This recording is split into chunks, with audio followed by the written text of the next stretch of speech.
সুপ্রিয় দর্শক, আমরা গবাদি পশু পালন করি, কিন্তু এই গবাদি পশু পালনে কিছু দিক নির্দেশনার কারণে আমরা খামারিরা বা আমরা যারা বাণিজ্যিক পর্যায়ে পালন করি, গৃহস্থ পর্যায়ে পালন করি, 2-4টা পালন করি, তারা কেন পিছিয়ে পড়ি? এটার মূল সমস্যা হচ্ছে কৃমি।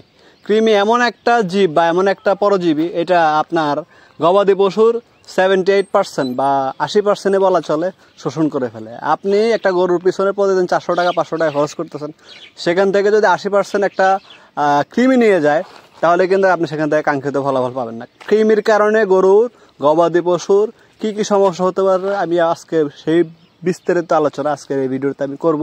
সেটা হচ্ছে, প্রথম নম্বর হচ্ছে আপনার গরুর প্রজনন ক্ষমতা কমে যাবে, শরীরের পশম উস্কো খুস্কো হবে এবং উৎপাদন কমে যাবে।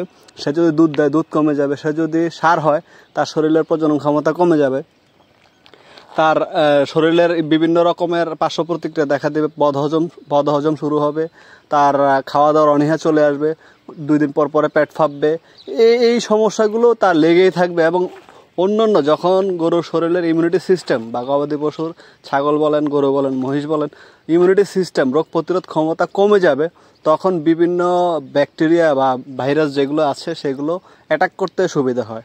তখন তারা অ্যাটাক করলেই গরু অল্পতে কাবু হয়ে যায়। তাই সবসময় চেষ্টা করবেন, আপনার হাঁস হোক, কবুতর হোক, মানে আপনার গৃহপালিত ঘরে যে সমস্ত পশু পাখি আছে, বাণিজ্যিকভাবে হোক, বাসায় হোক, এদেরকে 3 মাস পর পরে কৃমি করার জন্য। এতে করে আপনার গবাদি পশু ভালো থাকবে, তাদের রোগ প্রতিরোধ ক্ষমতা বাড়বে এবং উৎপাদন আগের চেয়ে অনেক গুণে বাড়বে। কারণ দেখেন, এখন আপনার প্রশ্ন আসতে পারে যে আগে মন্দার আমলে বা আমরা গরুকে কৃমি দিই নেই, গরু ভালো ছিল, কিন্তু এখন কেন দিতে হচ্ছে? দেখেন, আমাদের এখন বর্তমানে, আগে গরু চড়ে খাওয়ানো হতো, উঁচু জমিতে ঘাস খেত। এখন অধিকাংশ গরু পানির ঘাস খেতে হয়, তো পানির 6 ইঞ্চি উপরে যে ঘাসটা থাকে, সেখান থেকে কৃমির লার্ভা থেকে, এই পানির লার্ভা থেকে, শামুকের লার্ভা থেকে কৃমির উৎপাদন।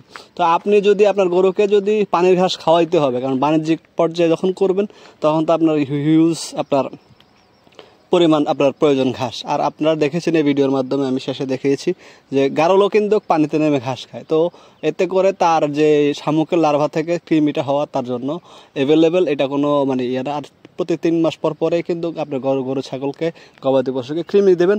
দেখবেন আপনার গবাদি পশু ভালো থাকবে, আপনার সব কিছু সুস্থ থাকবে এবং ভালো থাকবে। আর বিশেষ করে আরেকটা জিনিস মাথায় রাখবেন, যেটা হচ্ছে, আপনি ছোট যে রুমিনাল প্রাণীগুলো আছে, এদের কৃমির পরেই কিন্তু লিভার টনিক জিঙ্ক দেওয়ার চেষ্টা করবেন। আপনার বড় প্রাণীর ক্ষেত্রে না দিলেও চলে, তবে ছোট বাচ্চা বা গারল, ছাগল, এই জাতীয় যেগুলো আছে, তাদেরকে কৃমি দেওয়ার পরে কিন্তু লিভার টনিক জিঙ্ক দিতে হবে। কারণ কৃমির কারণে তার যে রুমেন আছে বা কলেজা আছে, সেটা কিন্তু দুর্বল হয়ে পড়ে। তখন সেটাকে সবল করার জন্য আপনাকে অবশ্যই লিভার টনিক বা জিঙ্ক দিতে হবে। কৃমি দেওয়ার পরে যদি দেখেন গরু পরের দিন থেকে পাতলা পায়খানা করতেছে, তখন বুঝতে পারবেন যে আপনার কৃমিটা ভালো কাজ করেছে। তো সবাই ভালো থাকবেন, সুস্থ থাকবেন। আজকের মতো বিদায় নিচ্ছি। আসসালামু আলাইকুম।